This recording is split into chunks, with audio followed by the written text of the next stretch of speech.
जय हिंद। नमस्कार। Welcome to lockdown study. दोस्तों, आज की इस वीडियो में हम समझने वाले हैं कालादान मल्टी मॉडल परियोजना के बारे में।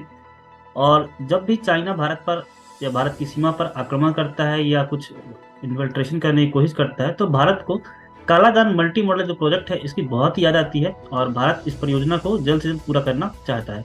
तो इस वीडियो में दोस्तों हम डिटेल समझेंगे इस परियोजना क्या है, इस पर क्या बेनिफिट्स होने वाले हैं इंडिया को, और भी बहुत सारी चीज़ें। तो अभी हाल ही में बात करूँ दोस्तों कि तवांग सेक्टर में 9 और 10 दिसंबर को यहाँ पे पीएलए के जो सैनिक आए थे और यहाँ पे भारतीय सैनिकों के साथ झड़प हुई है और ये संसद में भी मुद्दा चला है और बहुत गूंजा हुआ है। तो अगर आप तवांग की लोकेशन देख पाएंगे तो ये है हमारा अरुणाचल प्रदेश का एरिया, ठीक है। ये जो लिखा हुआ है अरुणाचल प्रदेश है और ये जो भूटान है, इसके बीच के जो सेक्टर है इसी को हम तवांग सेक्टर कहते हैं, जो कि अरुणाचल प्रदेश की सीमा पर स्थित है। यहीं पर अभी ये घटना घटी हुई थी। अगर दोस्तों मैं आगे बात करता हूँ तो भारत की जो सीमा है वो चाइना से लगती है। और यहाँ आप लोग देख पाएंगे इस जो सेक्टर है तवांग वाला सेक्टर, जहाँ पे एक बार डोकलाम वाला याद भी होगा सिक्किम के पास में यहाँ पर, तो इसे हम कहते हैं ईस्टर्न सेक्टर, जहाँ पे 1325 किलोमीटर की जो सीमा है वो हमारी लगती है। उसके नेपाल आता है यहाँ पर, और हमारे जो सेंट्रल सेक्टर कहते हैं जिसे हमारी सीमा जो चाइना से लगती है वो है 545 किलोमीटर की। और एक है जो हमारा लद्दाख और पीओके वाला जो एरिया यहाँ पे जो सीमा लगती है को उसको हम कहते हैं वेस्टर्न सेक्टर। तो यहाँ पर ये वाला सेक्टर है ईस्टर्न सेक्टर। यहाँ पर जब भी चाइना इन्फिल्ट्रेशन करता है तो कालादार मल्टी मॉडल प्रोजेक्ट की भारत को आ जाती है। क्या है ये प्रोजेक्ट, यहाँ से क्या क्वेश्चन बन सकते हैं परीक्षाओं में, सभी चीज़ों को डिटेल से हम लोग इस वीडियो में देखने वाले हैं। तो चलिए मैं भारत का मैप दिखाता हूँ दोस्तों आप सभी लोग को।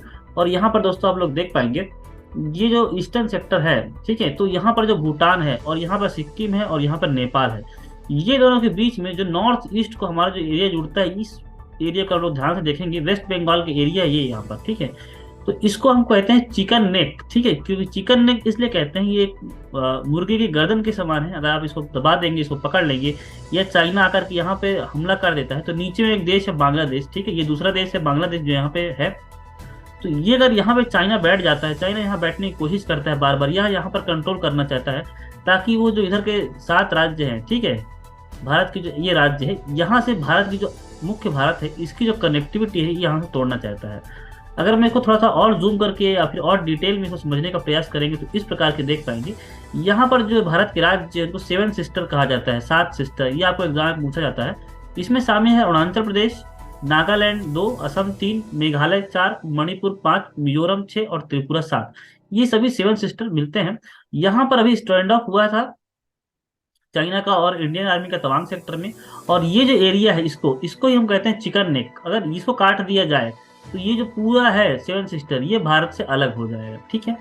तो चाइना बार बार डोकलाम में हो गया या तवांग सेक्टर यहाँ पर हो गया, ठीक है, तो ये डोकलाम वाला एरिया रहेगा और ये तवांग वाला एरिया रहेगा। तो यहाँ पर भी कोशिश किया था। अब दोस्तों हम बात करते हैं, मोदी जी की एक नई नीति चल रही है जो कि नीति थोड़ी पुरानी है और कांग्रेस के समय ये जो नीति थी इसका नाम था लुक ईस्ट, ठीक है। लुक मतलब कि देखना, ईस्ट की तरफ देखना। मोदी जी का जो विजन है वो लुक से थोड़ा सा आगे हटकर है, वो एक्ट ईस्ट, ठीक है। ईस्ट की तरफ मतलब पूर्वोत्तर की जो राज्य है वहां पर काम करना। अभी यहाँ मोदी जी ने हाल ही में एक हवाई अड्डा भी लॉन्च किया है। यहाँ पर ढोला सदिया पुल जो असम के जो ब्रह्मपुत्र की सहायक नदी है लोहित नदी, वहां पर बनाया गया ढोला सदिया पुल, ठीक है। और भी काफी ज्यादा यहाँ पे इंफ्रास्ट्रक्चर डेवलपमेंट किया जा रहा है, रेलवेज बनाए जा रहे हैं, हवाई पट्टियां बनाई जा रही हैं, ताकि चीन को हम लोग यहाँ से काउंटर कर सके। अब मैं मल्टी मॉडल प्रोजेक्ट जो कि कालादार मल्टी मॉडल प्रोजेक्ट है उसके बारे में बात करता हूँ। अगर चिकन नेक पर कभी चीन नीचे आता भी है तो एक दूसरा ये प्रोजेक्ट है हमारा जो कि हम लोग नॉर्थ ईस्ट के राज्यों पर दूसरे तरीके से पहुंच सकते हैं। यहाँ पर देखेंगे इस मॉडल का मैं आपको जानकारी देता हूँ। ये कोलकाता है, पश्चिम बंगाल का प्रमुख बंदरगाह, आप लोग समझ पा रहे होंगे, ये कोलकाता बंदरगाह है। कोलकाता बंदरगाह से हम बंगाल की खाड़ी होते हुए 539 किलोमीटर रास्ता बंगाल की खाड़ी में तय करने वाले हैं। प्रोजेक्ट के तहत सी रूट कहलाएगा, ये समुद्री रास्ता रहेगा। और यहाँ हम पहुंचेंगे सितवे पोर्ट, सितवे बंदरगाह पहुंचने वाले हैं। जो सितवे बंदरगाह है ये म्यांमार पर स्थित है। कहाँ पर स्थित है? म्यांमार में। ये सितवे बंदरगाह आप लोग देख पाएंगे, सितवे पोर्ट। यहाँ से एक नदी है कालादार नदी, ठीक है। कालादार नदी से हम लोग होते हुए एक पटेवा जगह पहुंचेंगे। तो ये हमारा कौन सा रूट रहेगा? नदी मार्ग रहेगा।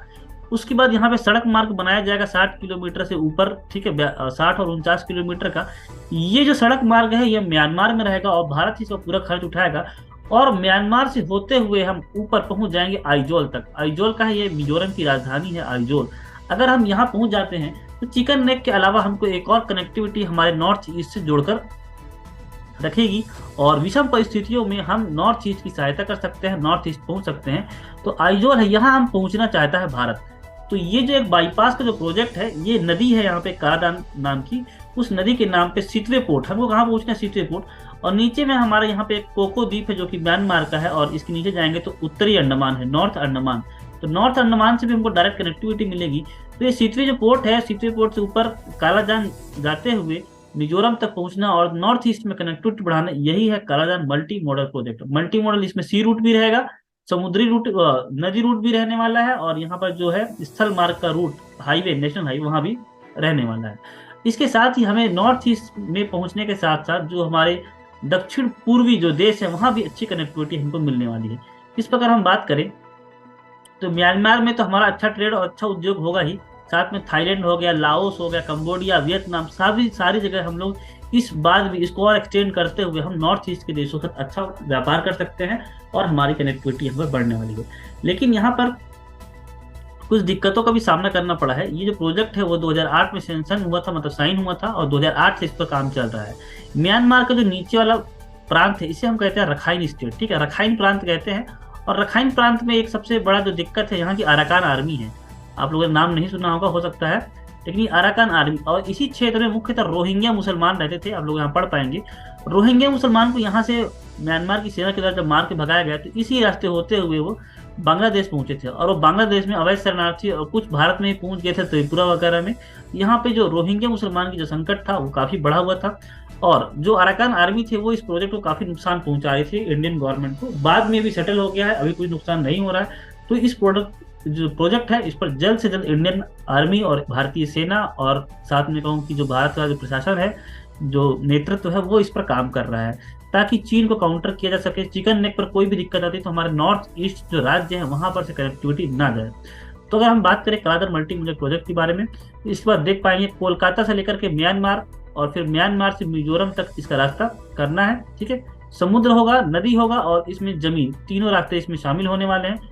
कोलकाता पोर्ट से समुद्र के रास्ते म्यांमार के सितवे पोर्ट तक का ये रास्ता होगा, जिसमें कालादा नदी का रास्ता और फिर म्यांमार से मिजोरम तक की जो सड़क होगी शामिल होगी। 2008 में इस प्रोजेक्ट को मंजूरी दे दी गई थी, और वहीं इसकी लागत है वो 535 करोड़ के आसपास थी, लेकिन अभी बढ़कर बहुत ज़्यादा, लगभग 3000 करोड़ के आसपास पहुंच चुकी है, ठीक है। और अभी इसको कंप्लीट नहीं हो रहा है, और इसे जो पूरा खर्च है वो भारत ही उठा रहा है। सामरिक रूप से बहुत ही महत्वपूर्ण, जैसे कि मैंने आपको बताया, साउथ ईस्ट एशिया से जोड़ने के लिए एक छोटा सा रास्ता होगा, ठीक है, जिसमें व्यापार करने के मौके मिलेंगे, और सामरिक रूप से भी काफी अहम हो जा रहा है।